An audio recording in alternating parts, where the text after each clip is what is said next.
Jumbo Nangedef. Je suis Kam Kama Saba Makeda Makanda.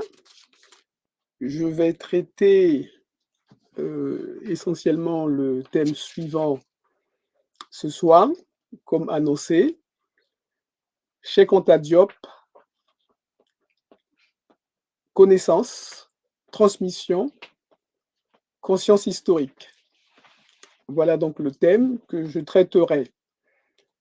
Préalablement, je vais tout d'abord présenter les livres dont je suis auteur.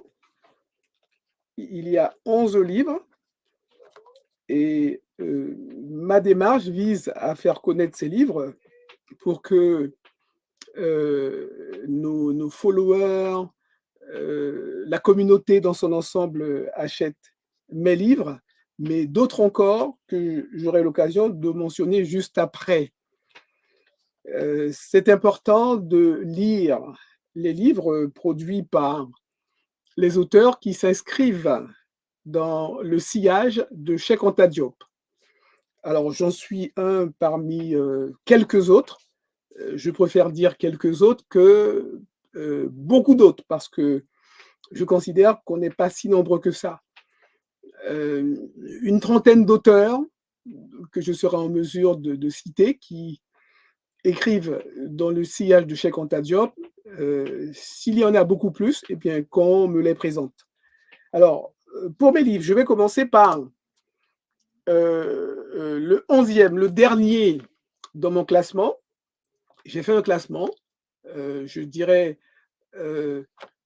même si tous mes livres, je considère, sont de bons livres, toujours est-il, il y a un classement je dirais, du 11e au premier.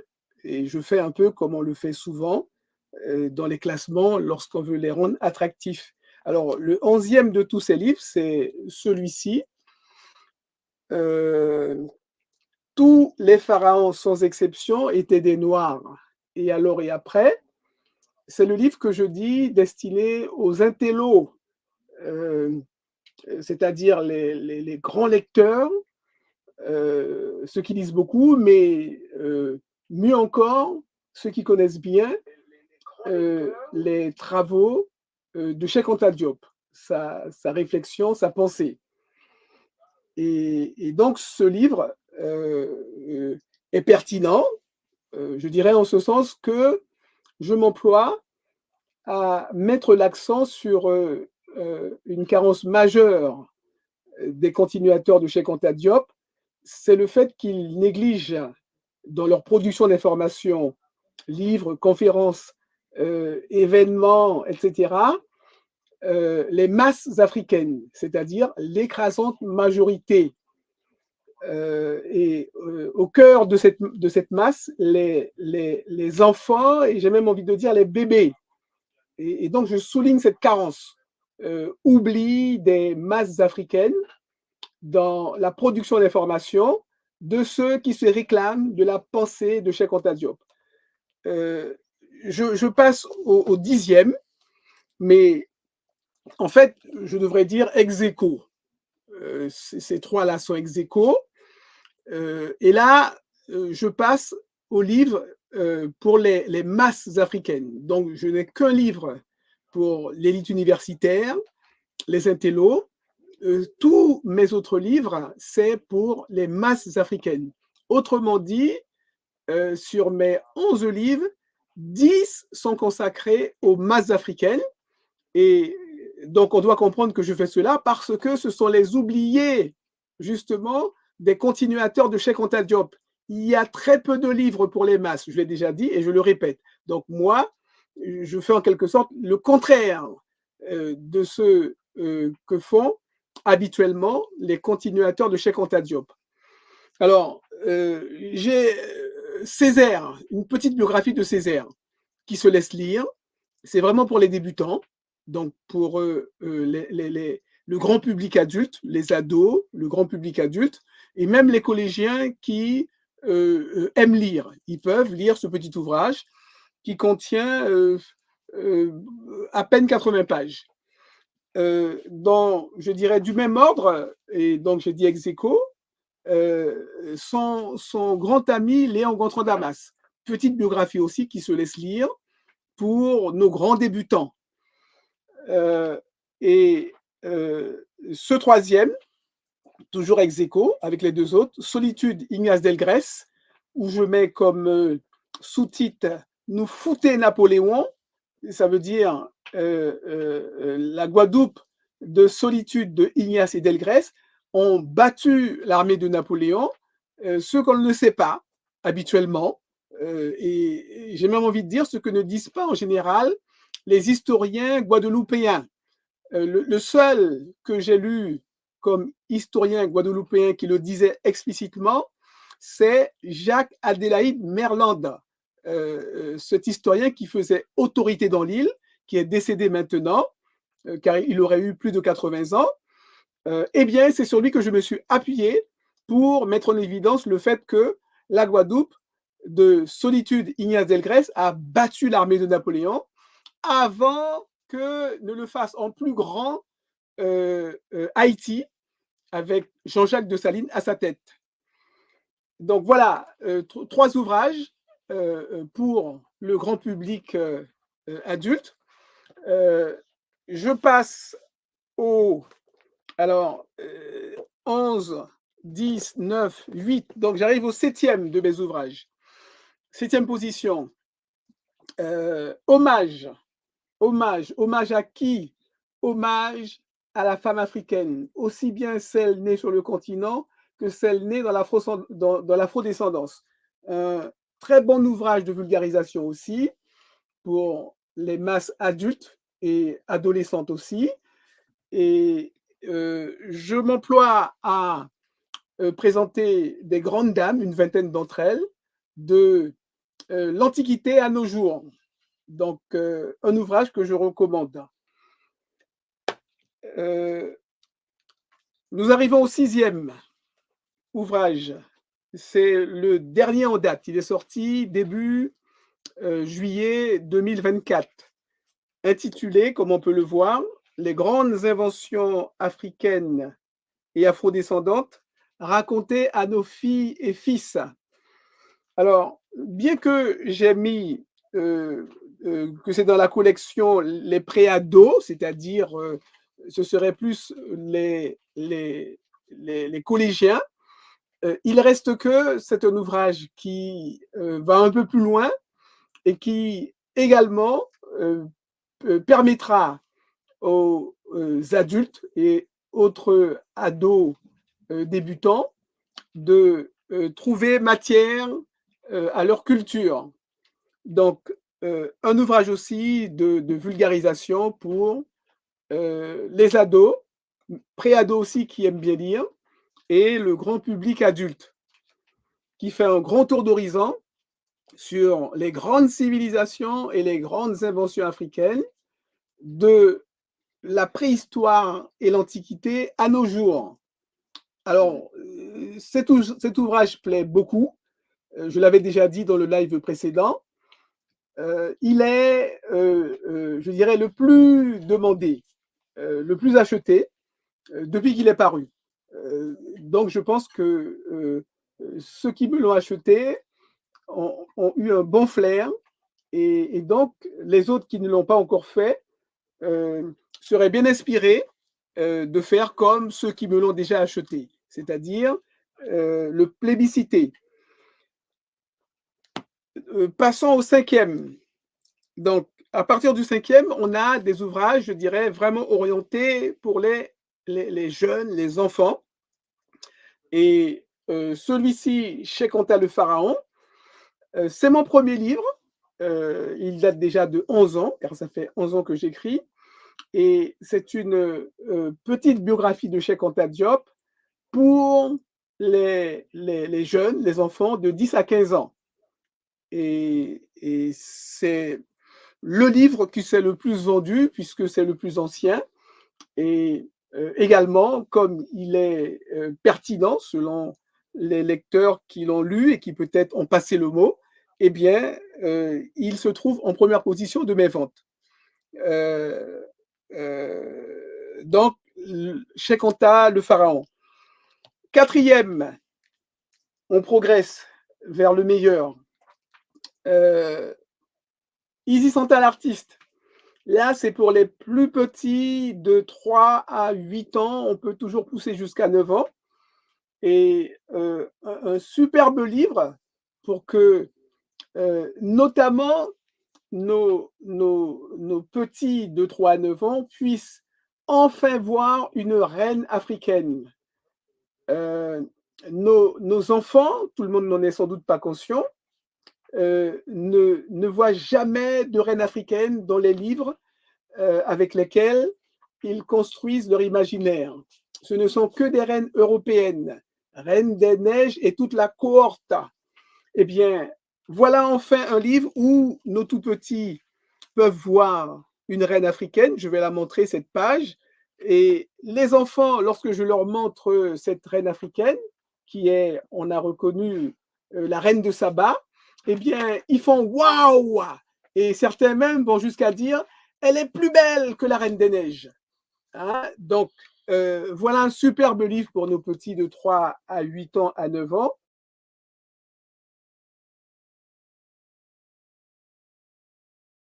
L'artiste veut devenir la reine des mathématiques. En plus d'être une grande artiste, elle veut devenir la reine, la championne des mathématiques. En troisième position, c'est de nouveau Cheikh Anta Diop, présenté là aux plus petits de 3 à 9 ans. Précédemment, j'avais dit que Cheikh Anta le pharaon, c'était pour les 10-15 ans. Eh bien, pour les 3 à 9 ans, on a aussi Cheikh Anta Diop.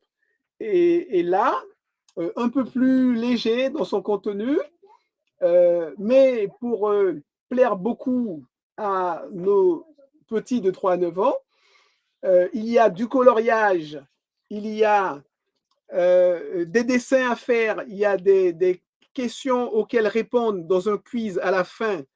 Voilà, pour commencer, la première page, où vous voyez qu'il commence par un beau coloriage du continent africain avec des couleurs très répandues dans les drapeaux africains, le vert, le jaune et le rouge.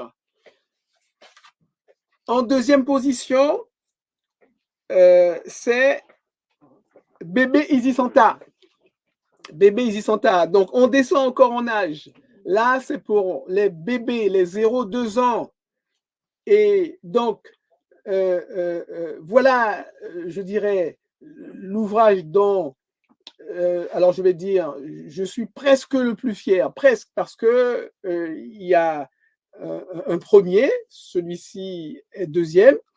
Et donc, magnifique ouvrage pour nos bébés. Ce qui manque énormément, je le redis, les masses africaines sont négligées par les héritiers de la pensée de Cheikh Anta Diop. On pourrait dire bizarrement. Donc, voilà, je vous montre les 2 premières pages. Ainsi, vous verrez les belles photos, les de belles photos qui remplissent cet ouvrage et qui font le bonheur de nos bébés dont les parents ont eu l'occasion d'acheter ce livre. Donc, faites en sorte que tous nos bébés puissent avoir cette chance d'avoir des livres avec des personnages, des bébés qui leur ressemblent, c'est-à-dire de beaux bébés originaires d'Afrique et des Caraïbes.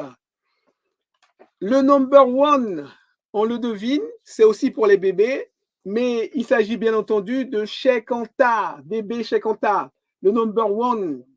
Et comme pour bébé Isis Anta, eh bien, nos bébés peuvent avoir cette chance extrême de commencer à découvrir Cheikh Anta, qui est l'auteur, comme on le sait, de l'Afrique des Lumières. Et j'aime bien dire que les 2 livres que j'ai faits pour les bébés, je dis en 4e page de couverture, c'est le plus merveilleux cadeau de leur vie que nous puissions offrir à nos bébés. Il n'y a pas de meilleur cadeau que des livres de cette nature pour nos bébés et même des cadeaux de cette nature où on leur montre l'Afrique des Lumières. Voilà. Alors, je tiens à dire que quelques autres auteurs aussi proposent de très beaux livres pour notre jeunesse. Je citerai entre autres Jalissa Sekhmet, qui a aussi une gamme très riche d'ouvrages pour nos tout petits. Djewti Billon, Safia, Grandeur Noire. J'ajoute aussi Juliette Esmeralda. Je terminerai la liste pour ce soir avec l'association AI, Afrocentricity International, qui produit aussi de très beaux livres pour notre jeunesse, basés sur l'Afrique des Lumières de Cheikh Anta Diop. Deuxième point, très rapidement, dans mes rencontres quotidiennes, j'apprends, je dirais, de jour en jour que Cheikh Anta Diop, il est moins lu que, je dirais, certains de ses continuateurs.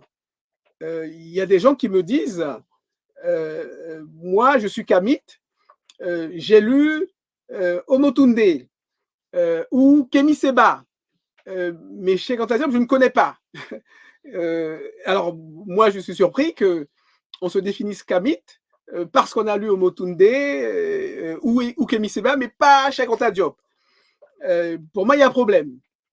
Car avant tous les livres, je dirais, de ceux qui se disent kamites, donc avant moi, avant Omotunde, avant Kemi Seba, alors on n'a pas cité Boubabeng Bilolo, etc., Bokbassong, Dimon Barry, et quelques autres encore. Toujours est-il, avant tous les kamites, le premier des kamites, c'est Cheikh Anta Diop. Et c'est lui, je dis, qu'il faut impérativement lire. On peut toujours découvrir le kamitisme par Omotunde.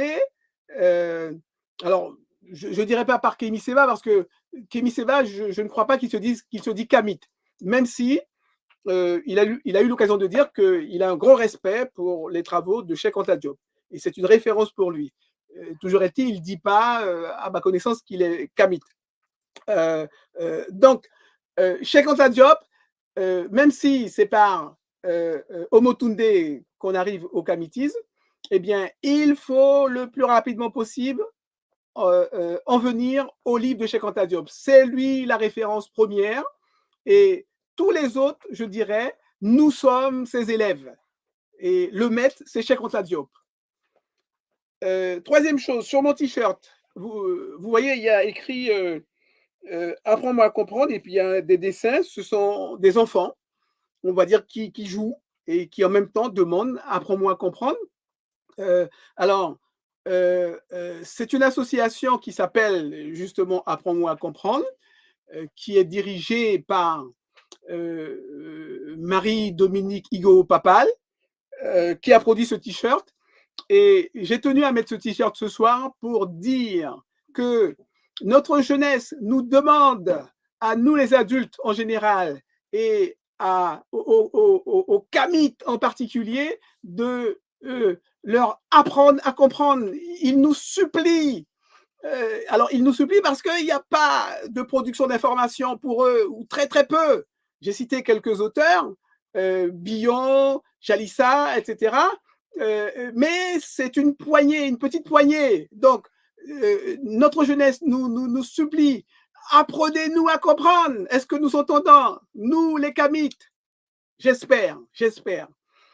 Je termine avec, comme quatrième point dans mon préalable, les questions-réponses à la fin de mon live, comme cela s'est passé la fois précédente, le 26 juillet, c'était mon avant-dernier live, et à la fin du live, j'ai eu à répondre à des questions-réponses, tout particulièrement posées par les followers. Et je dois dire, j'ai beaucoup apprécié cette séquence ultime et j'aurais aimé que nous renouvelions cette séquence des questions-réponses car elle permet un véritable échange et moi, je dirais d'apporter mes éclairages sur des points demandés par les followers et je pense par le public en général. Voilà. Je suis en mesure de passer au thème que j'ai annoncé aujourd'hui. Je redis que ce thème, c'est Cheikh Anta Diop, connaissance, transmission, conscience historique. Alors, pour introduire rapidement, je dis d'emblée que ce live que je fais ce soir vise à améliorer le live précédent, la réponse que j'ai apportée au sujet que j'ai traité. Le sujet que j'ai traité précédemment, c'était que doit faire concrètement le combattant africain pour que l'Afrique retrouve sa superpuissance. Et j'ai apporté une réponse qui, après coup, ne me paraît pas totalement satisfaisante. Elle est bonne, mais pas très bonne. Par conséquent, ce live, c'est pour faire en sorte que la réponse soit très bonne, car c'est une réponse importante. J'avais dit que le combattant africain, en substance, c'est toute personne qui se démène pour que l'Afrique reprenne le contrôle de la tête, de la pensée de toutes ses filles et fils. Hein? C'est quelqu'un qui se démène pour cela. Voilà ce que j'appelle le combattant africain. J'avais dit aussi que les combattants africains ne sont pas très nombreux.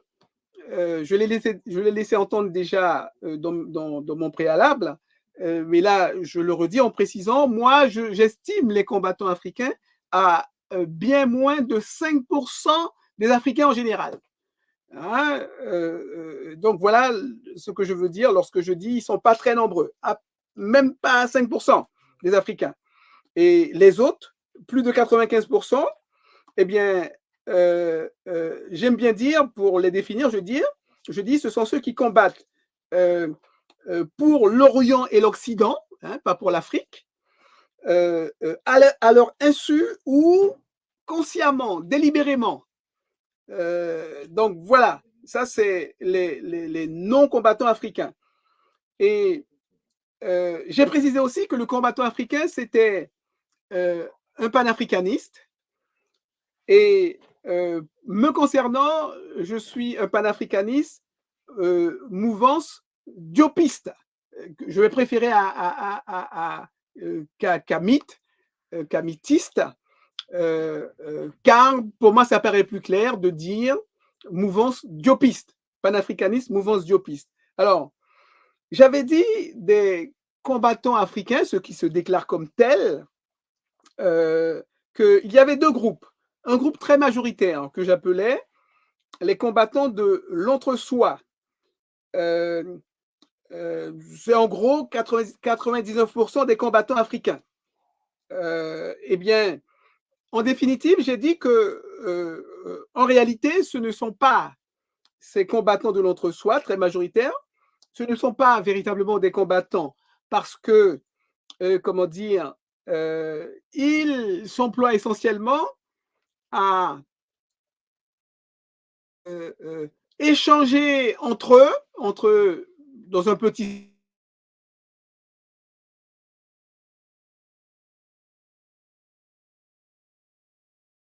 plus important encore, à être des éternels étudiants. Ils écoutent, mais ça ne va pas plus loin. On peut dire que c'est encore pire alors que ceux qui échangent dans un petit cercle, puisqu'il y a une certaine circulation de l'information, alors que ceux qui sont d'éternels étudiants, eh bien, aucune circulation, c'est que pour eux. Et donc, je ne les classe pas dans les combattants africains parce que pour eux, ces combattants de l'entre-soi, très majoritaires, le combat, c'est plus du loisir, c'est plus de la détente. Pour employer aussi un terme un peu approprié, ce sont des touristes, hein, ils visitent. Hein, voilà. Et donc, ces combattants de l'entre-soi, très majoritaires, qui en fait ne sont pas des combattants africains au sens réel du terme. Et puis, un autre groupe de combattants africains, là composé de brillants chercheurs, je pourrais même dire de brillants combattants, car ils produisent beaucoup d'informations en vue de la Renaissance africaine.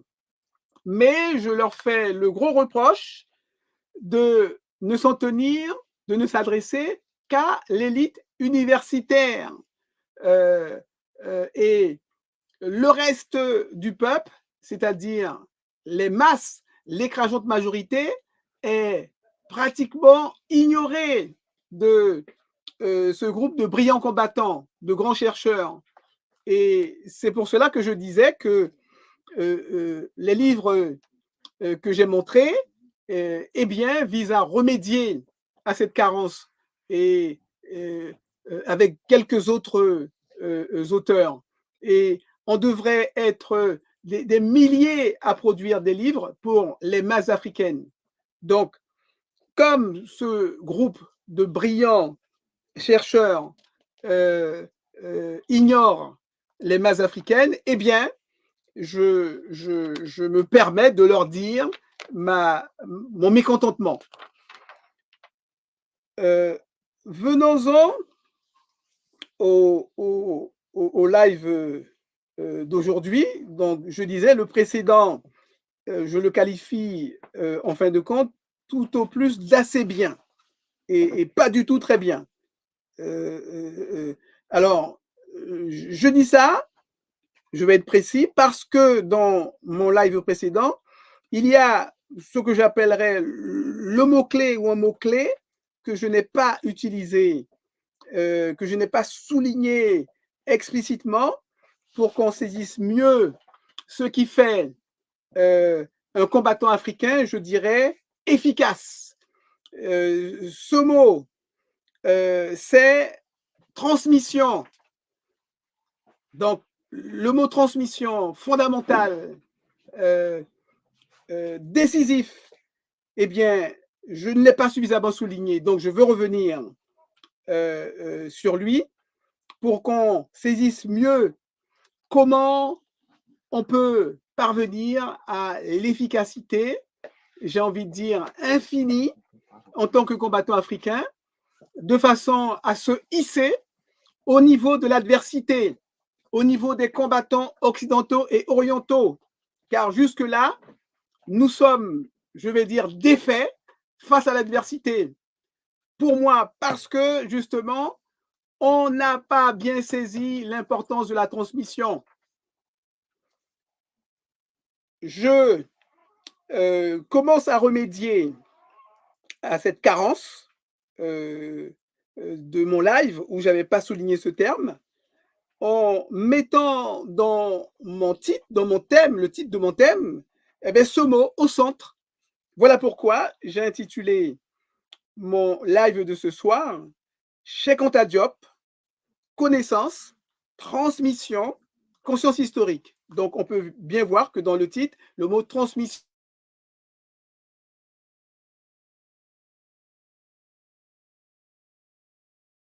et sera, je dirais, plus encore présenté que les autres notions de connaissance et de conscience historique, même si elles aussi, elles sont fondamentales.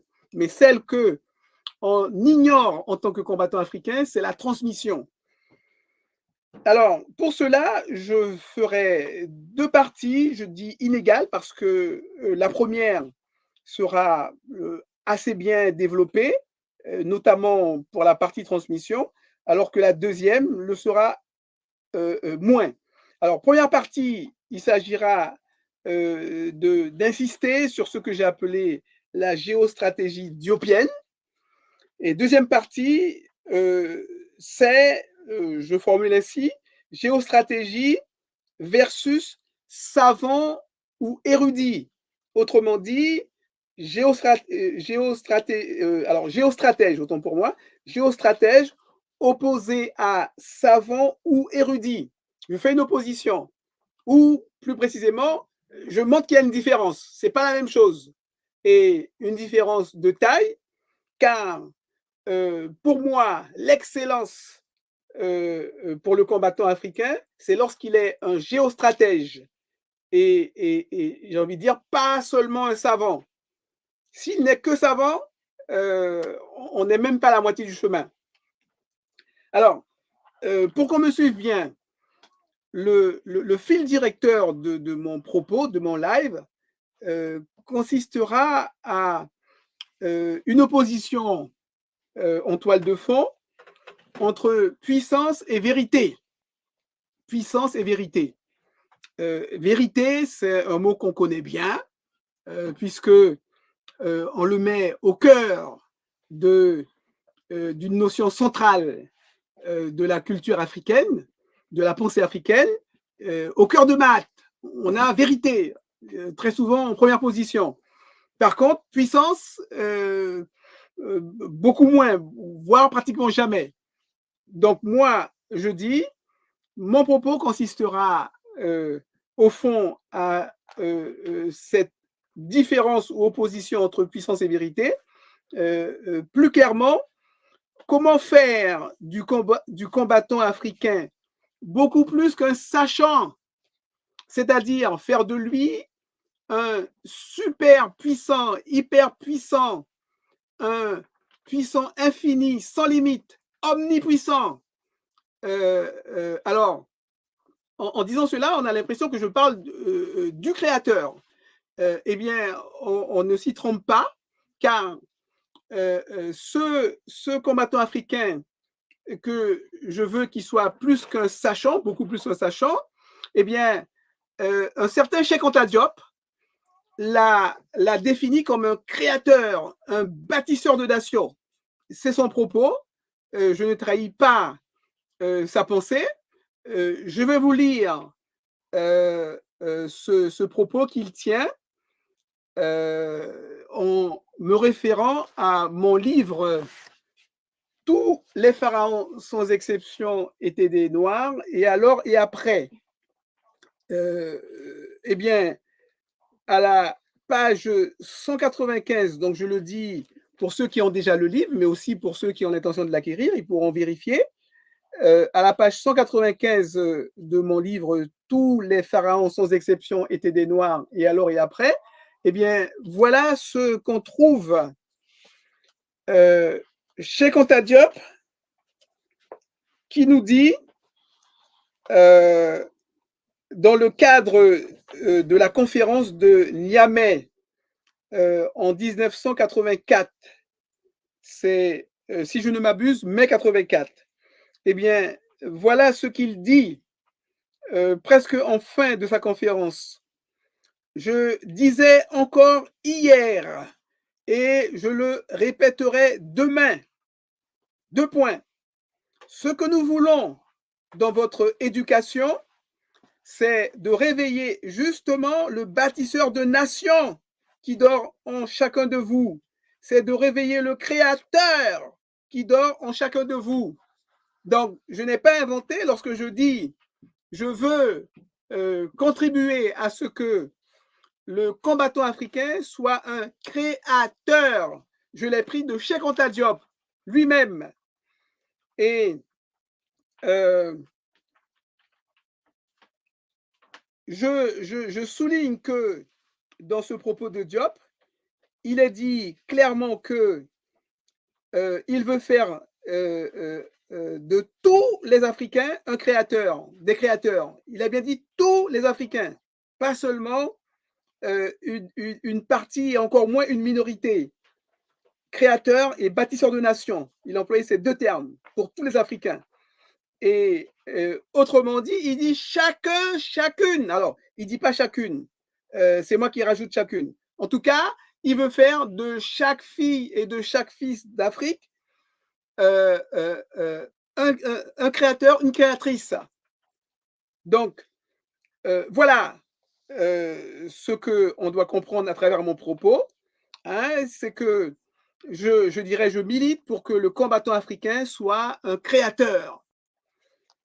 Alors, je termine en disant, donc c'est beaucoup mieux qu'un sachant, être un créateur.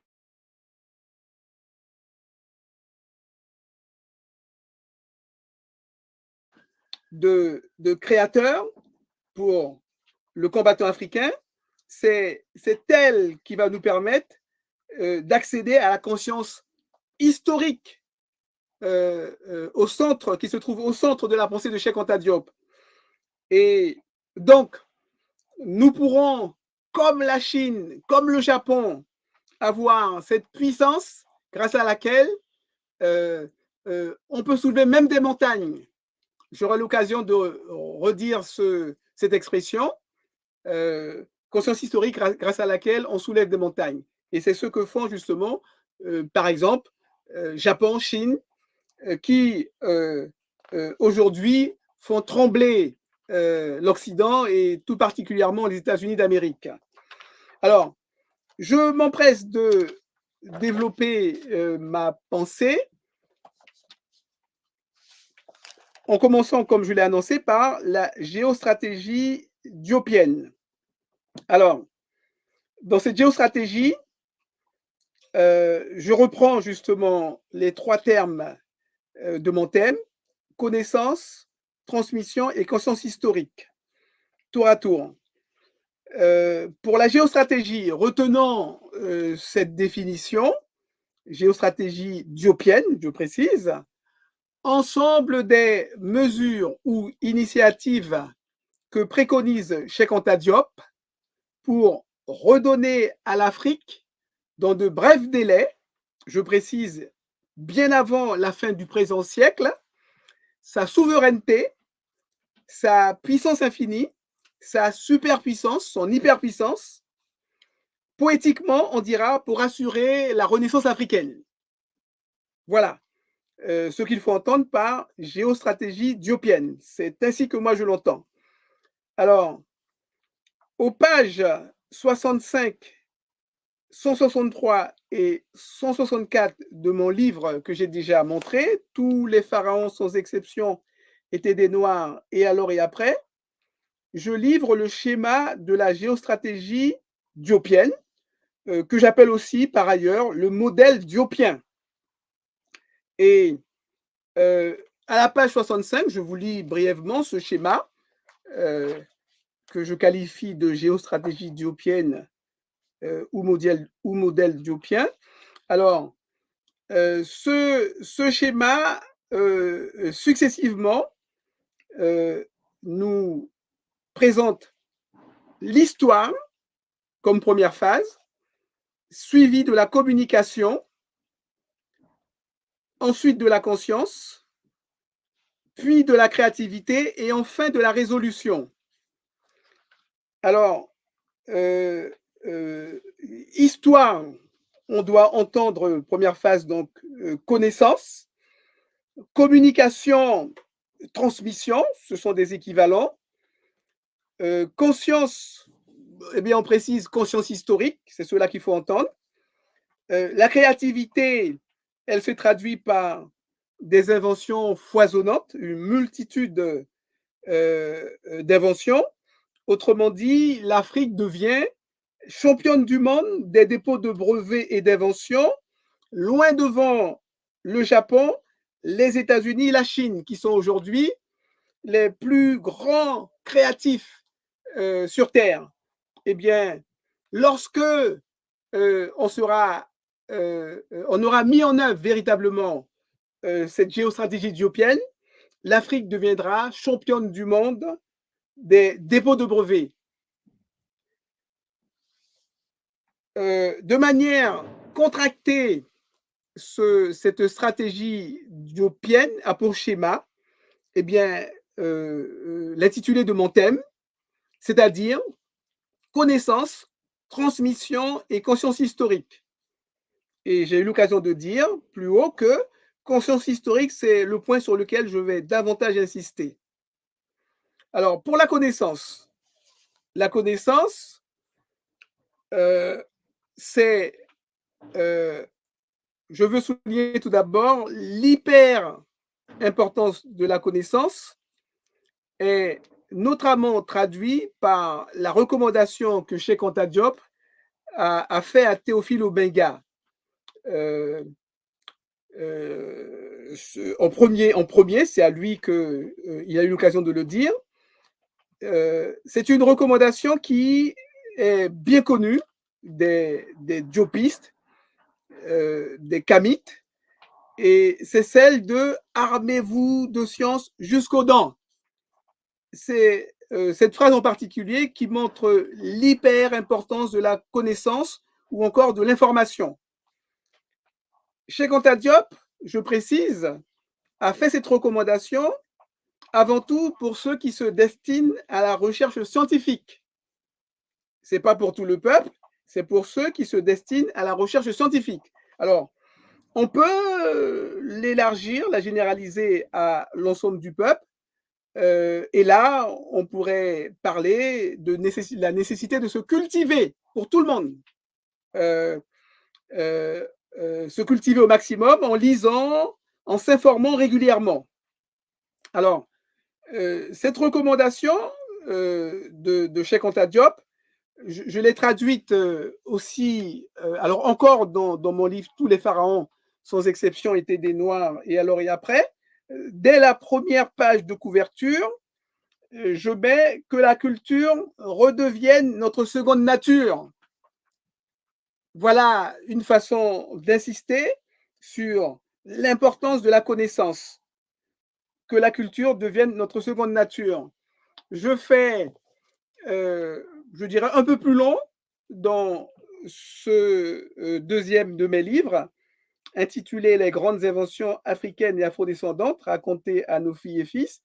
Dès la première page intérieure, je dis, comme dédicace, c'est la dédicace, la renaissance africaine et afrodescendante exige que la culture redevienne notre seconde nature. Donc, c'est assez proche de la formulation précédente, hein, mais j'insiste bien que pour la renaissance africaine, on est, je dirais, tenu de faire en sorte que la culture redevienne notre seconde nature. Donc, voilà, je pense avoir montré que pour moi, la connaissance, c'est fondamental à la suite de Cheikh Anta Diop. Et je dirais aussi pour la plupart de nos grands chercheurs kamites, nos brillants chercheurs kamites, et c'est dans notamment un ouvrage de Théophile Obenga, dans lequel on peut avoir l'étendue, une idée de l'étendue de la connaissance en Afrique antique, étendue de cette connaissance en Afrique antique qui soutient aisément la comparaison avec l'étendue de la connaissance mondiale de nos jours en Occident et en Orient, qui sont les nouvelles puissances, les nouvelles superpuissances mondiales. Donc, je dis clairement que l'étendue de la connaissance en Égypte antique n'a rien à envier à l'étendue de la connaissance aujourd'hui. Elle était donc déjà au plus haut niveau. Alors, le livre d'Obenga, qui permet d'avoir une idée de l'étendue de la connaissance en Afrique ancienne, c'est ce livre-là intitulé « La philosophie africaine de la période pharaonique » aux éditions L'Harmattan. Je tiens à préciser que si je montre des livres, c'est pour insister sur le fait que les Africains en général, et plus encore les combattants africains, se doivent de lire les grands auteurs africains. Et en premier, je l'ai dit, c'est Cheikh Anta Diop, mais il y en a aussi quelques autres. Et le deuxième, on pourrait dire, Théophile Obenga. suivi de quelques autres que je vais citer aussi. Ça veut dire aussi que nos librairies panafricaines, comme celle dans laquelle je me trouve en ce moment, la librairie Tameri Sematawi, doit être prise d'assaut par les Africains en général et plus encore par le combattant africain. Lorsqu'on se dit combattant africain, eh bien, on doit contribuer à ce que nos librairies, nos éditeurs, nos auteurs prospèrent, tous ceux qui parlent de l'Afrique des Lumières. Si on se dit combattant africain et on néglige toute la production d'informations, les livres, les lives, etc., sur l'Afrique des Lumières, moi je dis, on n'est pas un combattant africain. On est tout ce que vous voulez, mais on n'est pas un combattant africain. Voilà. Alors, pour donner une ampleur précise à cette connaissance en Afrique ancienne, je me contente de lire, alors je ne vais peut-être pas lire toute la table des matières, les grands titres, parce qu'elle est quand même longue, mais je vous donne quelques chapitres, titres de chapitres de ce livre de Théophile Obenga, La philosophie africaine de la période pharaonique, aux éditions à l'Harmattan. Je ne sais pas si je l'avais dit, mais c'est aux éditions à l'Harmattan. L'univers avant l'univers actuel, ontologie et cosmogénèse, du temps, du ciel, les valeurs, l'éthique, de la mort et de l'immortalité, éloge de la vie intellectuelle, cartographie, navigation, chimie du textile, astronomie, médecine, aéronautique, mathématiques. Et il y a une dernière partie, matériaux complémentaires. Et là, le professeur Obenga nous dit quelques faits historiques. Institutions pharaoniques, économie, agriculture, artisanat, Dieu et temple, tombeau et au-delà, éloge de la vie intellectuelle, technique et sciences, beaux-arts. Et il termine par art d'aimer, l'art d'aimer, A-R-T, l'art d'aimer. Et donc, vous pouvez voir l'ampleur de la connaissance en Afrique antique. Comme je le disais, elle n'a rien à envier à l'ampleur qu'a la connaissance aujourd'hui. Et donc, fondamentale, cette première phase de la géostratégie de Cheikh Anta Diop, la connaissance. Ce livre de Théophile Obenga est un aperçu de ce que Cheikh Anta Diop a appelé les humanités classiques africaines, ou encore, me semble-t-il, un corps de sciences humaines. Cheikh Anta Diop aimait bien répéter ces deux notions, humanité classique africaine et corps de sciences humaines. Donc le livre de Benga est un aperçu de ces notions phares chez Cheikh Anta Diop. Alors on trouve également chez quelques autres auteurs africains majeurs des contributions de qualité à ces humanités classiques africaines. Alors, je ne peux pas montrer trop de livres.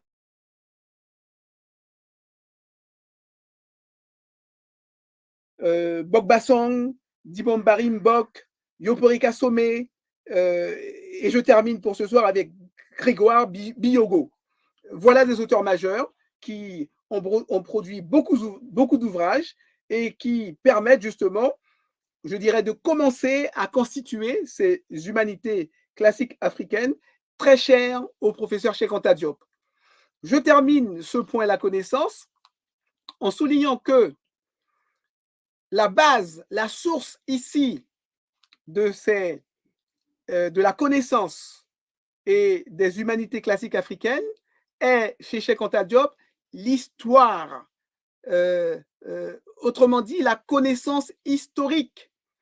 Histoire qui est le fondement de la notion centrale ou de la notion clé chez Cheikh Anta Diop, à savoir la conscience historique. Si Cheikh Anta Diop parle de conscience historique, c'est parce qu'elle est assise sur l'histoire, sur la connaissance historique.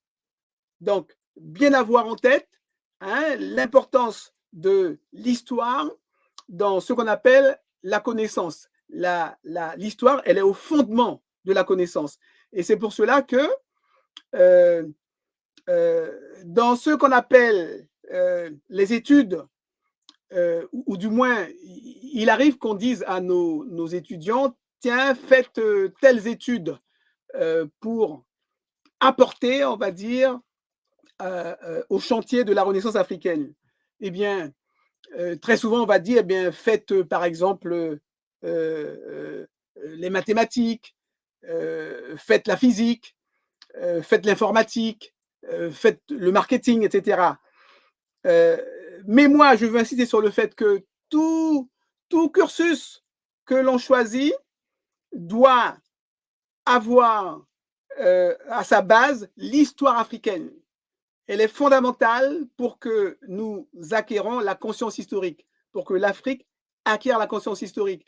Alors, je sais bien souvent dans les cursus, les écoles que l'on va fréquenter qui sont souvent en Occident ou en Orient, eh bien, il n'y a pas cette histoire mise en évidence par Cheikh Anta Diop. Eh bien, nous, on se doit, je dirais, parallèlement à notre formation universitaire, eh bien, de l'intégrer et de l'apprendre d'une façon ou d'une autre. Ça peut être tout seul ou dans des structures qui peuvent être mises en place pour continuer à apprendre, assimiler au mieux l'histoire, de manière générale, l'histoire de l'Afrique et du monde. Car Cheikh Anta Diop, c'est cela qui l'a mis en évidence, qui l'a reconstitué, c'est l'histoire de l'Afrique et du monde.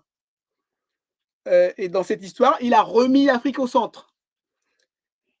Le deuxième point central ici, je l'ai dit, c'est la transmission. Alors, transmettre,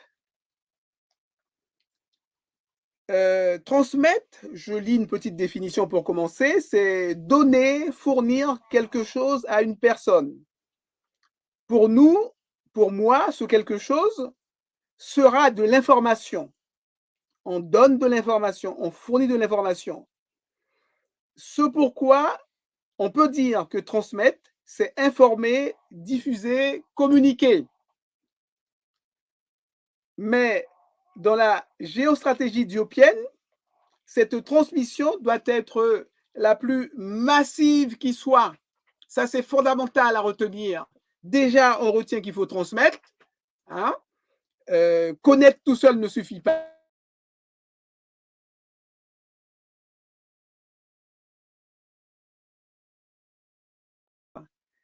Correspondre à ce qu'on appelle la vulgarisation la plus large possible, la vulgarisation outrancière, même on peut dire, pour avoir son plein effet, son effet maximum. Et cet effet maximum, quel est-il? Eh bien, c'est la prise de conscience de tous les Africains de l'Afrique noire. Prise de conscience, on va dire, alias conscience historique, chez Cheikh Anta Diop. Alors, je ne l'ai pas inventé encore une fois, cet effet maximum qu'on doit aboutir grâce à la transmission de la connaissance, transmission de l'histoire. Dans les écrits de Cheikh Anta Diop ou dans des prises de parole lors de conférences, il a eu l'occasion lui-même de souligner cela du début à la fin de sa vie. Je vais vous donner une mention de cet effet maximum qui est la prise de conscience de tous les Africains de l'Afrique noire qu'il va donc donner dans son livre Alerte sous les tropiques, qui est ici. Donc voilà un livre encore que le combattant africain se doit de se procurer et je dirais même de faire connaître par tous et toutes autour de lui. Dans ce livre, à la page 45, alors, Alerte sous les tropiques, je précise, c'est aux éditions Présence africaine. À la page 45, on a justement ce propos où Diop va dire quel est le plein effet que doit produire la transmission de la connaissance. Eh bien, cette transmission du moins ce plein effet, il va le placer au rang d'objectif numéro 1. Au rang d'objectif numéro 1. J'avais déjà eu l'occasion de faire part de cet objectif numéro 1. Comme il est fondamental, je vais le relire. Et je pense qu'il y a aussi des followers qui jusque-là ne m'ont pas encore entendu. Donc voilà l'occasion d'entendre ce que Cheikh Anta Diop a placé au rang d'objectif numéro 1. De là, je vous lis ce propos de Cheikh Anta Diop. L'objectif numéro 1 dans la lutte d'indépendance nationale que nous menons et que tout peuple opprimé doit mener jusqu'au succès ou jusqu'à sa disparition totale est de provoquer la prise de conscience de tous les Africains de l'Afrique noire. C'est clair, je pense. Eh bien, je peux vous lire aussi dans cette fois-ci, c'est mon livre à la page 213. Toujours, tous les pharaons sans exception étaient des Noirs, et alors et après.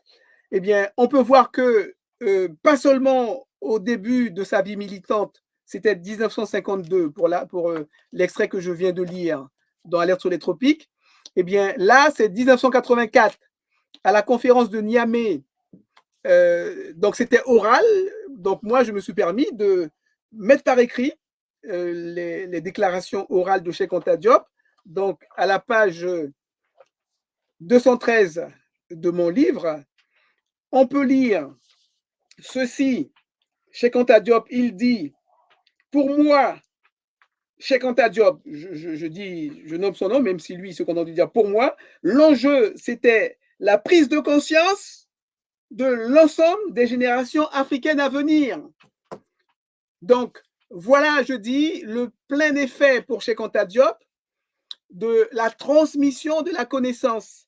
C'est la prise de conscience de l'ensemble des générations africaines à venir. Donc, fondamentale la transmission pour cette raison, car c'est elle qui va permettre d'accéder à la conscience historique pour l'Afrique. Donc, la connaissance la plus large qui soit n'est pas suffisante.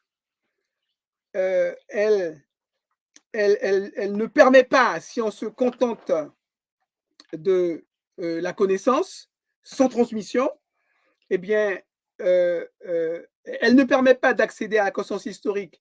Et j'ai envie de dire, on doit comprendre, ça ne sert pas à grand-chose de connaître sans transmettre. Voilà pourquoi j'ai dit dès mon live précédent que ces soi-disant combattants qui font de l'entre-soi, eh bien, en réalité, ce sont des non-combattants. Ils n'apportent pas véritablement au combat de l'Afrique pour la Renaissance, car l'information circule dans un petit réseau où on va la garder, comme le font ce que j'appelle les éternels étudiants.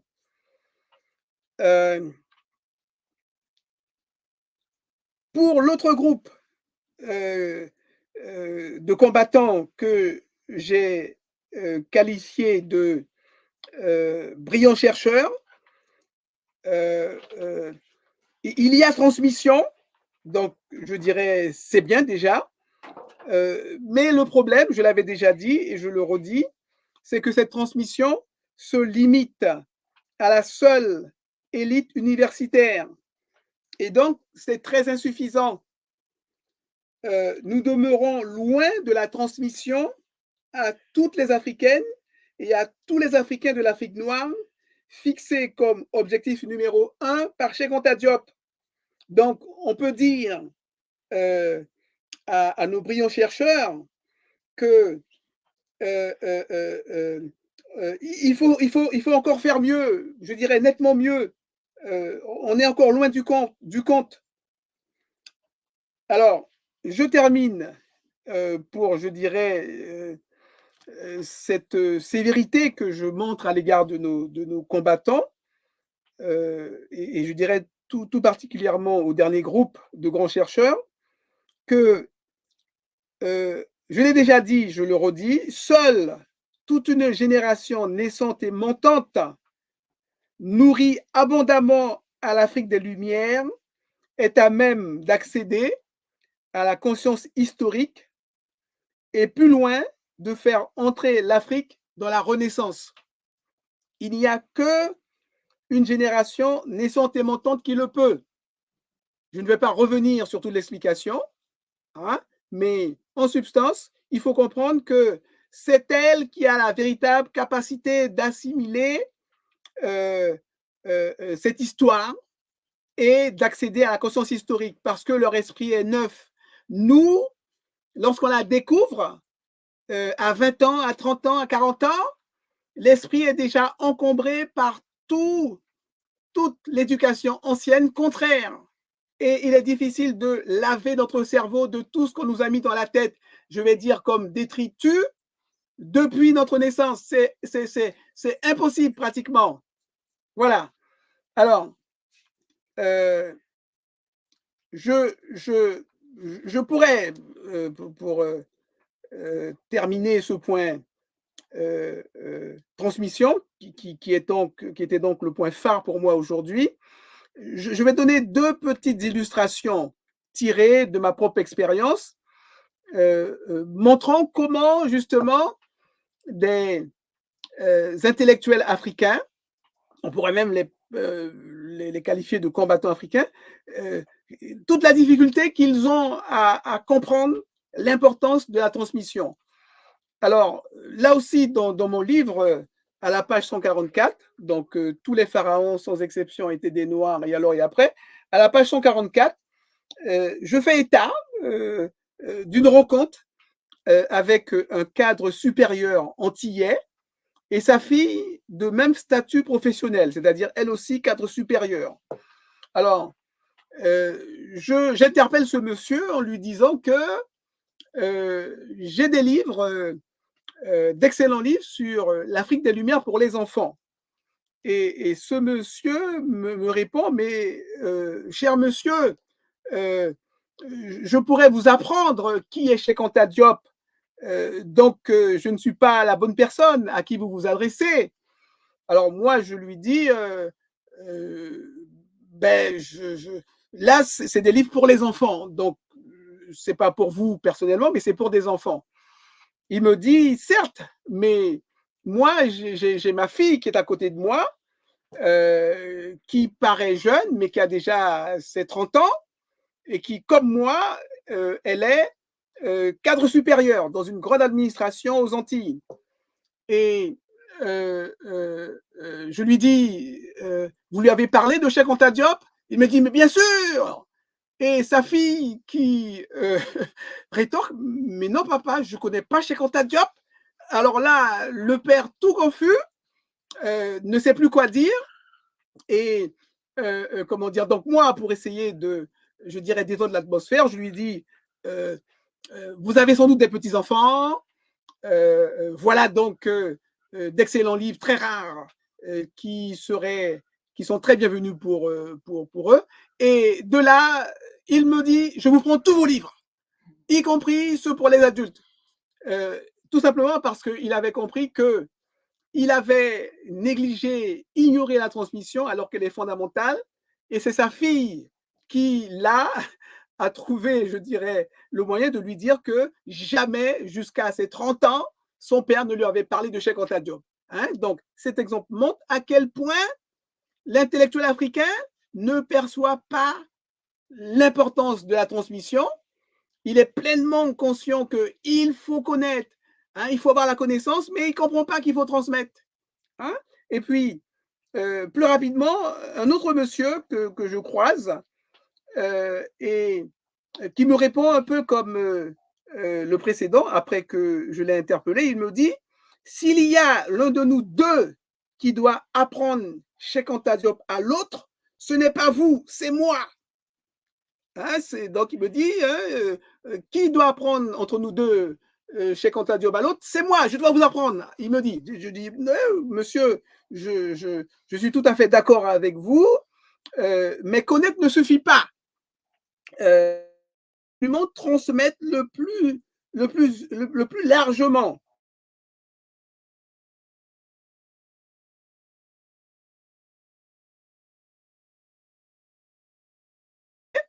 Et de là, comme réponse, il me tourne le dos et il s'en va. Considérant qu'il m'a fait comprendre qu'on n'a rien à se dire parce qu'il pourrait m'apprendre chez Anta Diop. Donc, je dis, regardez l'état d'esprit de nos combattants africains. C'est problématique.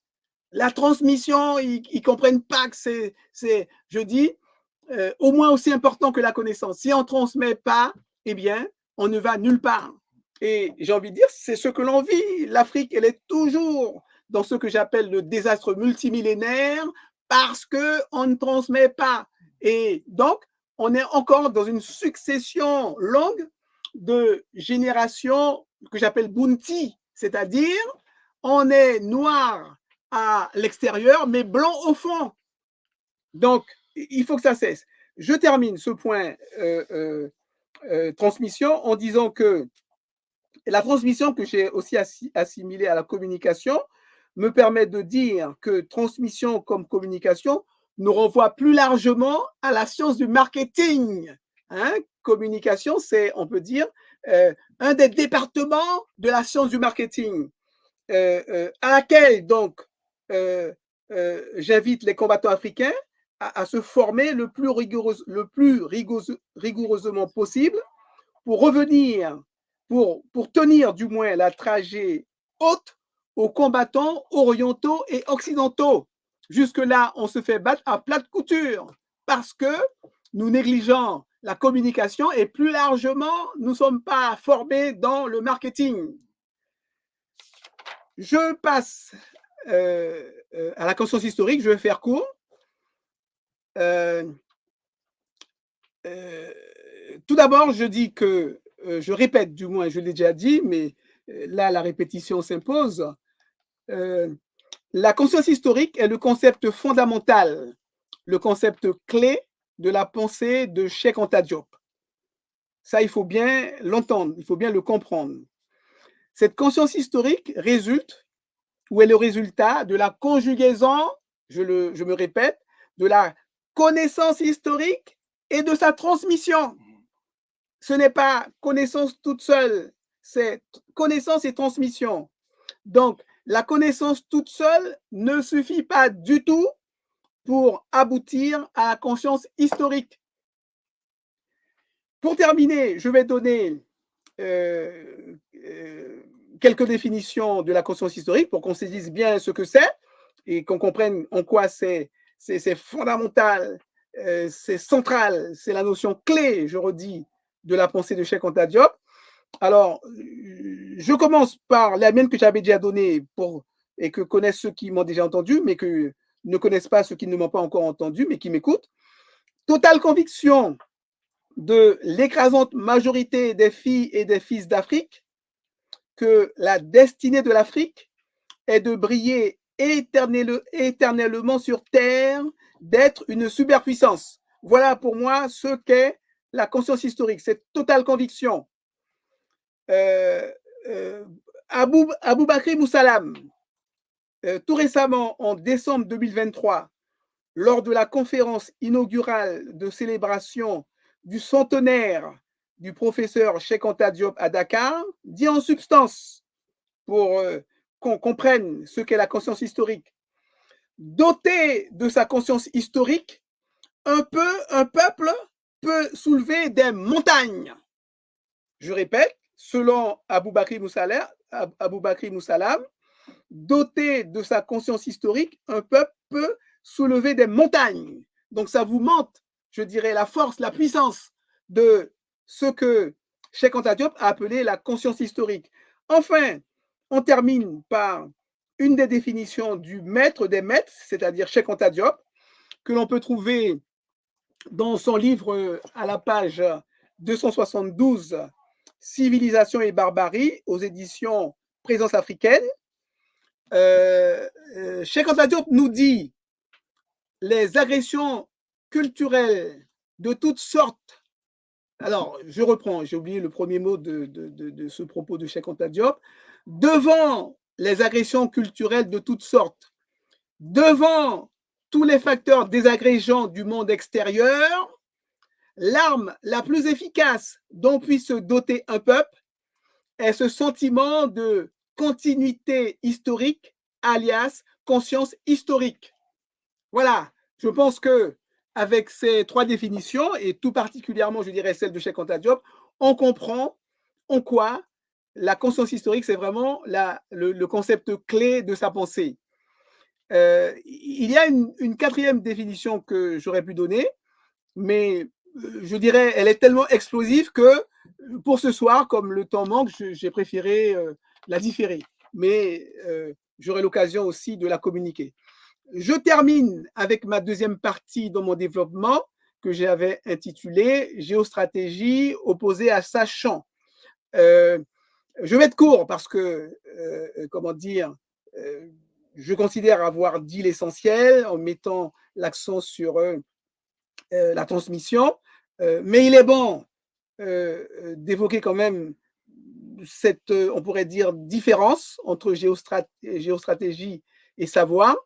Alors, en substance, je dis la difficulté des combattants africains à saisir l'importance extrême de la transmission doit être vue comme leur incapacité à saisir le fossé qui existe entre la connaissance et le savoir d'un côté et la stratégie et le pouvoir de l'autre. Cela, surtout au niveau des entités collectives comme les peuples, ceux qui procèdent d'une approche qu'on dira macro-sociale. Hein, c'est les groupes que l'on considère et pas les individus. Cette incapacité à saisir le fossé, on peut aussi l'exprimer en disant hein, c'est le fossé entre la vérité et la puissance. Donc je reviens à ce mot vérité. Je dis que l'on met habituellement au centre de maths la super notion dans la culture et la pensée africaine et la puissance qu'on met de côté.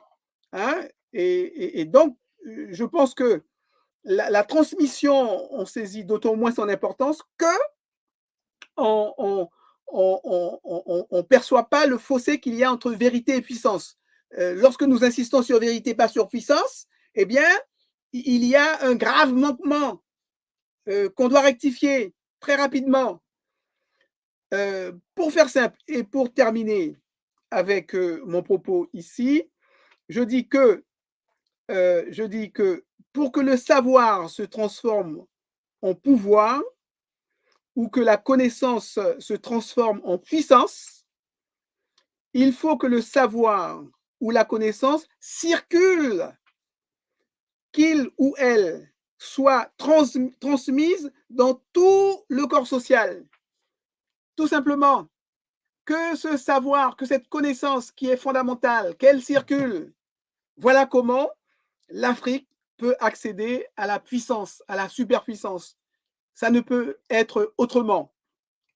Ma conclusion, c'est pour dire très brièvement que de ce thème, Cheikh Anta Diop, connaissance, transmission, conscience historique, il nous faut retenir impérativement que la redoutable géostratégie de Cheikh Anta Diop sera effective lorsque ces combattants auront compris que la transmission de la connaissance est impérative en son sein. Œuvrons pour que la nouvelle génération de combattants africains saisisse d'emblée l'importance infinie de la transmission dans la géostratégie diopienne. Merci de votre attention. Bravo, bravo, bravo. Bravo, Sèche. Ah oui, oui, oui. Vraiment, c'est vraiment une fierté hein, pour nous.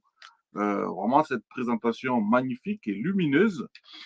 Bon, bah, bien sûr, hein, les internautes doivent être surpris d'entendre une voix qui n'est pas celle du frère Zafio, du Gonenje, qui réalise souvent les lives à Tamiri. Donc, pour tous ceux qui ne me connaissent pas, donc moi, c'est le frère Kaloz, militant panafricain, voilà. Et puis, bon, bah, comme je suis aussi dans la communication, comme a dit le frère Kama tout à l'heure, c'est très important. Je suis community manager, webmaster. Donc, c'est très important justement que j'apporte ma pierre à l'édifice pour justement améliorer l'impact que tout le savoir qui ressort de ce laboratoire qui est Tamiri vraiment se diffuse et se popularise parce qu'on en a besoin. Et justement, par rapport à ça, bon, alors, j'ai noté toutes les questions, OK? Parce qu'il y a des gens, comme le disait le flyer, il y a des gens en ligne. Donc, déjà, je les remercie. Vraiment, je remercie toutes les personnes qui sont en ligne, qui ont laissé des commentaires. Mais il y a aussi des gens en présentiel. Et je les remercie aussi. Et donc, j'ai relevé les questions. Alors, malheureusement, je dois quand même avouer qu'en ligne, il n'y a pas beaucoup de questions en rapport avec le sujet. Merci pour vos commentaires, hein. Franchement, c'est bien, vous avez commenté, mais il y a très peu de gens qui ont posé des questions par rapport au sujet. Il y a des remarques, ouais, voilà, pertinentes. Voilà, comme je prends juste un exemple ou deux. Remarque de Ngo Bikim, au TEP à toi, mon frère. Je pense que tu es un frère, pas une sœur. Si tu es une sœur, je m'excuse. Donc, Ngo Bikim qui dit: nous sommes tous et toutes missionnaires de la cause noire kamite. C'est exactement comme a dit notre frère Kama, nous devons tous nous impliquer.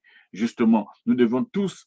Il ne suffit pas justement d'avoir juste cette attitude passive de recevoir la connaissance.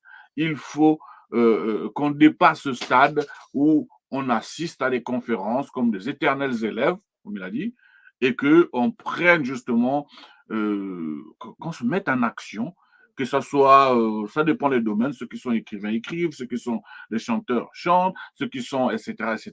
Mais il faut transmettre le savoir, il faut transmettre la connaissance, prendre la connaissance, puis la transmettre. Et c'est exactement l'exemple que nous donne le frère Kamkama. Vraiment, encore une fois, bravo pour sa création livresque, c'est immense.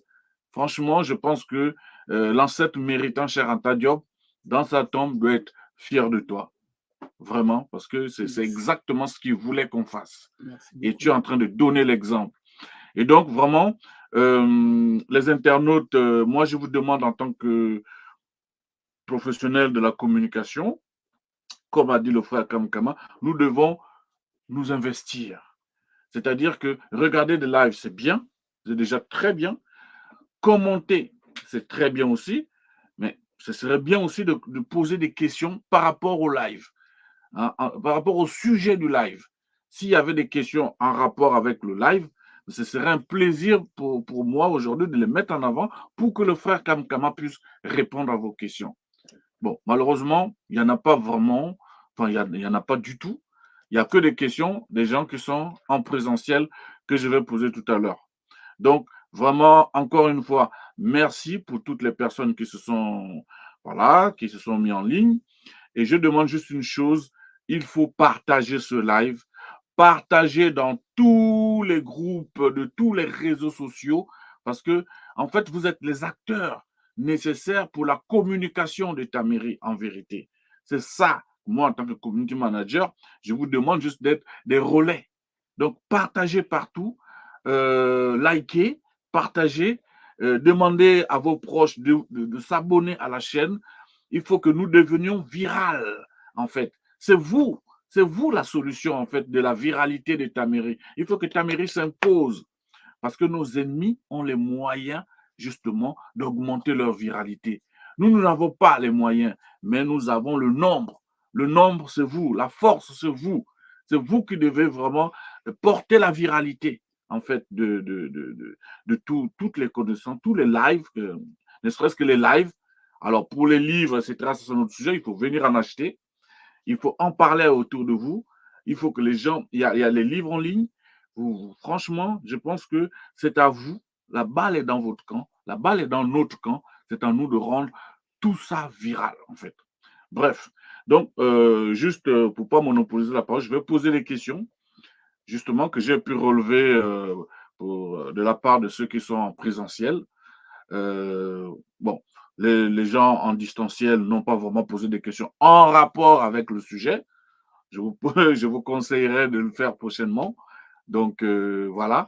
Alors, la première question donc, que j'ai pu relever, c'est donc un frère qui se demande, est-ce que le fait d'opposer le savoir élitiste et le savoir destiné aux plus jeunes, est-ce que c'est pas aussi tomber dans le travers où on risque de voir, de percevoir comme une sorte de mépris du savoir trop élitiste, en fait?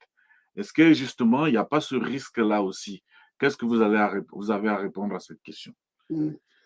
Alors, Qu'est-ce que merci tu as à déjà. répondre à cette question? Excusez-moi, Oui, je le tutoie. je te remercie, Carlos.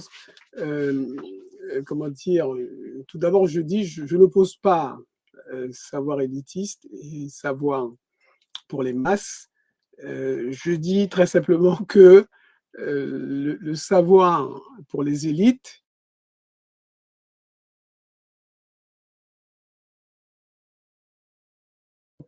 lui, moi je dis le maître à penser, eh bien, il a commencé par ça. Il fallait défaire l'érudition mondiale, occidentale et orientale. C'était le point de départ. Et donc, voilà pourquoi lui-même, il commence par un savoir pour les élites. Mais très tôt, il le dit à travers cet objectif numéro 1 que j'ai lu, il dit bien que l'objectif numéro 1, c'est la prise de conscience de tous les Africains de l'Afrique noire. Ça veut dire que on doit produire de l'information pour les élites, on va dire pour commencer, et c'est après hein, qu'on vulgarise.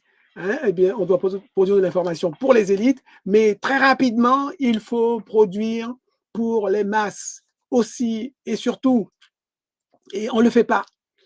La librairie Taméry, qui fait l'effort de recueillir la plupart des livres existants pour les enfants sur l'Afrique des Lumières, eh bien, elle a du mal à rassembler plus d'une cinquantaine d'ouvrages parce que les penseurs africains qui se réclament de Cheikh Anta Diop ne calculent pas, pour employer un mot, je dirais, courant, trivial, ne calculent pas les masses. Donc de là, il y a très peu de livres pour le grand public en général et encore moins pour les enfants. Donc je n'oppose pas. Je l'ai dit, cette connaissance, je dirais au plus haut niveau, est nécessaire. C'est même le point de départ. Mais il faut très vite arriver à la vulgarisation. Donc je n'oppose pas. Merci, merci. Alors, une autre question, donc, d'une petite sœur en présentiel, qui est en présentiel, qui s'appelle Mélia. Elle a posé deux questions. Alors, c'est comment résister à tout ce sabotage?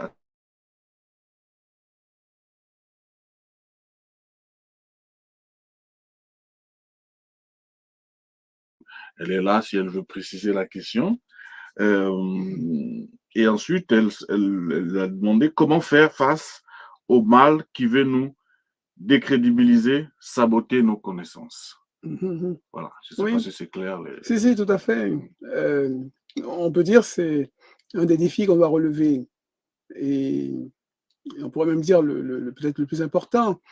Eh bien, on doit, je dirais, faire preuve d'un courage sans limite, d'une détermination totale et comment dire, plus on sera nombreux à le faire, moins on pourra nous contenir. Hein, si on est 2, 3, et bien là, c'est facile de nous arrêter. Mais lorsqu'on devient une marée, impossible. Donc, c'est qu'on soit de plus en plus nombreux à être courageux et déterminés à, je dirais, diffuser cette vision de l'Afrique des Lumières, et qui est, je redis, le combat exclusif des combattants africains. Très bien. Alors, une autre question, donc, d'une autre personne dans la salle. Alors, je précise quand même que ça veut dire que c'est ceux qui se décrètent ou déclarent combattants africains, la balle est dans leur camp, parce que pour l'instant, la plupart, ils font de l'entre-soi. Hein? C'est pas du combat, ça. C'est du loisir, c'est du jeu. Hein? Donc, c'est ceux qui se déclarent comme tels, maintenant, je dirais, à être ce qu'ils disent. En fait, il faut qu'ils aient confiance en leur savoir, quoi, en fait, qu'ils acquièrent. Oui, mais qu'ils prennent conscience qu'ils ne combattent pas, ils n'apportent pas leur contribution à la lutte. Hein, lorsqu'en plus ils te disent kamites, non, ils ne sont pas kamites. Ok. Donc voilà, une autre personne donc en présentiel qui dit comment transmettre et conserver une bonne transmission avec toutes ces puissances qui veulent nous faire tomber dans l'oubli. Redis, Je recommence. Oui. Comment transmettre et conserver une bonne transmission avec toutes ces puissances qui veulent nous faire tomber dans l'oubli? C'est pour moi un peu la même question que la sœur. Oui, c'est vrai. Oui, là encore, c'est le reposer, comment dire, cette détermination, ce courage. Alors, je dirais, on peut donner des noms. Hein. Pour moi, Omotunde qui nous a quittés était dans cette posture. Kovi Gomez, le premier, il n'avait même pas 24 ans, en pleine étude pour décrocher ses diplômes universitaires doctoraux. Eh bien, il préférait se consacrer à diffuser comment dire, cette vision de l'Afrique des Lumières, comme Cheikh Anta Diop l'a fait aussi. Hein. Cheikh Anta Diop n'est pas allé aussi loin, notamment dans ses études scientifiques, parce qu'il a consacré sa vie à diffuser, à reconstituer cette histoire et à diffuser. Hein. Cheikh Anta Diop aurait pu être un grand docteur en sciences physiques, etc. Il n'a pas eu le doctorat. Moi, j'ai entendu parler de licence, de certificat en chimie, en physique, parce que, comment dire, il s'est sacrifié pour la cause africaine, pour la Renaissance africaine avant tout. Hein. Alors, il n'empêche qu'il est un très grand chercheur, puisqu'il a quand même monté le laboratoire de datation du carbone 14 à l'IFAN. Et ça, comment dire, seuls les grands physiciens peuvent faire ça. Et alors, il a été aidé, hein, mais c'est lui qui était à l'initiative, et des physiciens de renom, notamment Joliot-Curie, ont accepté, hein, où il y a le centre de Gif-sur-Yvette, à leur apporter son concours, parce qu'ils savent que c'était quelqu'un de valable dans le domaine de la physique et de la chimie. Alors, une dernière question, parce qu'il y a une question en ligne. Très bien. Alors, c'est vraiment bravo hein, à Christian Carolina. C'est un frère ou une sœur? Christian Carolina. Christian, frère. Ok. Bon, en tout cas, Douara, comme on dit en médunitaire. Merci à toi. Donc, voilà la question. Donc, c'est qui sont les hommes et les femmes qui veulent faire de la diffusion de nos savoirs, par exemple, aux Antilles? La diffusion de nos savoirs aux Antilles? Oui, voilà.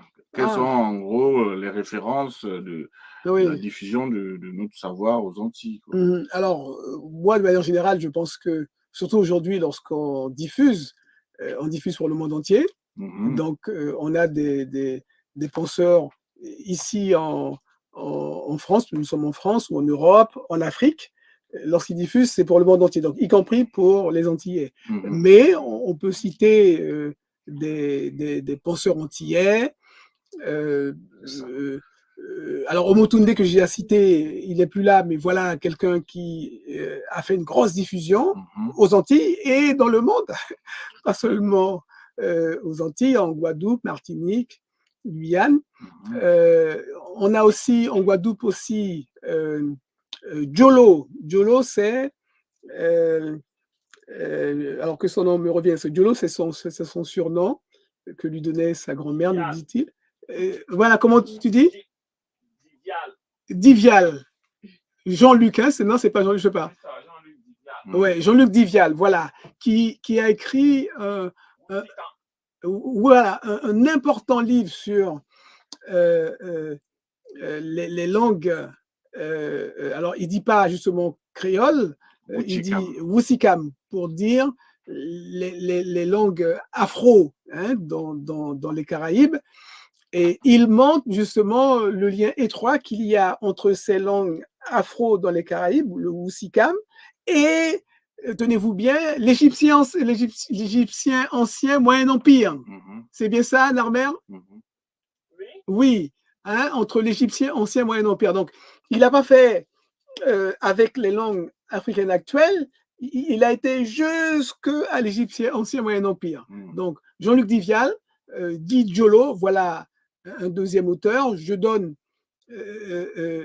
une troisième, une immense, une grande amie, c'est Juliette Esmeralda, hein, qui produit énormément. Et alors, j'ai tort de dire, je termine avec elle, parce qu'il y a une deuxième immense dame que j'allais oublier. Heureusement, ça m'est venu in extremis. C'est la Mambo Ama Mazama, hein, qui aussi produit beaucoup en termes de livres, et elle anime justement Afrocentricity International, qui produit aussi beaucoup pour les adultes, pour les enfants aussi. Et j'ai eu l'occasion de dire dans le live précédent que son équipe anime un atelier d'histoire pour les enfants. Et à la rentrée prochaine, donc septembre prochain, elle fera un atelier d'histoire pour les adultes. Hein, donc voilà 4 noms d'immenses auteurs antillais, mais qui produisent pour le monde entier. Oui, j'aimerais aussi quand même rajouter mon professeur, René Luparfait Etilé. Ah! Qui justement, quand tu as cité Omotunde, je me là suis dit, vraiment, oula, voilà. je suis condamnable. non, il n'y a pas de souci. Donc, René Luparfait Etilé, qui justement, qui est égyptologue, mais aussi qui a été justement quelqu'un qui a produit, je crois qu'il a, je ne sais plus combien d'ouvrages, en tout cas, quand j'étais son élève, il avait déjà sorti un ouvrage aux éditions Ménébuc. Voilà, donc je voulais citer René Luparfait Etilé, et voilà. Juliette Esmeralda aussi. Oui, j'ai cité Juliette Esmeralda. Ah oui, pardon, ok. Oui, mais je suis d'autant, je dirais, moins pardonnable que, on va dire, Omotunde et Etilé sont indissociables. Exactement. Hein? Exactement. On ne peut pas parler de l'un sans parler de l'autre. Tout à fait. Et là, ça m'a échappé. Je m'en excuse vraiment platement. Ok. Voilà, donc c'est tout comme question, en tout cas, qui est en ligne et en présentiel. Donc, franchement, alors, j'aimerais vraiment que tu donnes un dernier mot. Oui. Et vraiment, je remercie tous les internautes qui se sont connectés. Continuez à soutenir la librairie Tamiris et Matawi, que ce soit en réel, c'est-à-dire venez acheter les livres, armez-vous de science jusqu'aux dents. Ce n'est pas une phrase qu'on prononce comme ça. Il faut la mettre en pratique. Et mettre en pratique cette phrase-là, c'est venez acheter les livres. Et ça ne suffit pas d'acheter les livres, il faut les lire. Il faut les lire, cette connaissance-là, parce que c'est quand vous allez prendre cette connaissance en les lisant que vous allez savoir quoi en faire, que vous allez la transformer en quelque chose que vous pourrez passer le relais.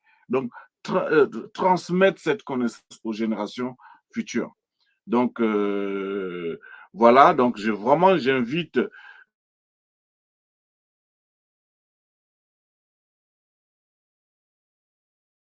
peuple Afrique est disponible chez ta mairie.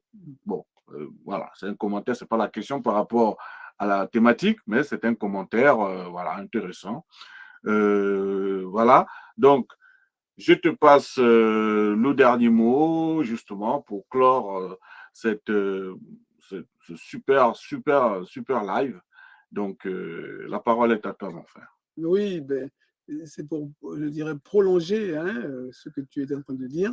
La librairie Taméry est, selon l'expression que je reprends à un frère Djibouti, alors on peut dire un temple du savoir africain. Et par rapport au sujet la transmission, eh bien, on a déjà matière pour justement réaliser cette transmission et je dirais permettre aux auteurs pour leur nouvelle production, les nouveaux auteurs aussi, eh bien, de créer, rédiger ces livres qui manquent pour le grand public adulte. Hein. Donc, c'est à nous, les followers, plus largement le public, hein, en notre qualité de combattants africains, on considère que nous œuvrons pour la Renaissance africaine. Eh bien, je dirais, notre contribution, je dirais, majeure, c'est celle-ci. C'est de donner, comme on dit, des munitions à la librairie Taméry, aux auteurs, aux éditeurs, pour que nous allions vers cette, tout d'abord,